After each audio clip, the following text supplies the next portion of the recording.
Trump ট্যারিফকে কেন্দ্র করে বিশ্ব অর্থনীতির অন্যতম দুই শক্তিধর দেশ যুক্তরাষ্ট্র ও জাপানের মধ্যে বাণিজ্য চুক্তি হয়েছে।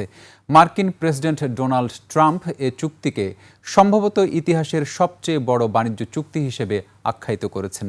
হোয়াইট হাউসে এক অনুষ্ঠানে ট্রাম্প বলেন, এই চুক্তি উভয় দেশের জন্যই লাভজনক।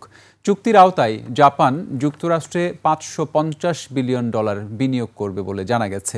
পাশাপাশি জাপানি বাজারে প্রবেশাধিকার পাবে যুক্তরাষ্ট্রের কৃষিপণ্য, গাড়ি ও অন্যান্য পণ্য। ট্রাম্প জানিয়েছেন, চুক্তি অনুযায়ী জাপান 15% পাল্টা শুল্ক দিতেও সম্মত হয়েছে। চুক্তি স্বাক্ষরের আগে দুই দেশের মধ্যে শুল্ক নিয়ে টানাপোড়েন চলছিল। চলতি মাসের শুরুতে ট্রাম্প হুঁশিয়ারি দিয়েছিলেন, 1 আগস্টের মধ্যে সমঝোতা না হলে জাপানি পণ্যে 25% শুল্ক আরোপ করা হবে।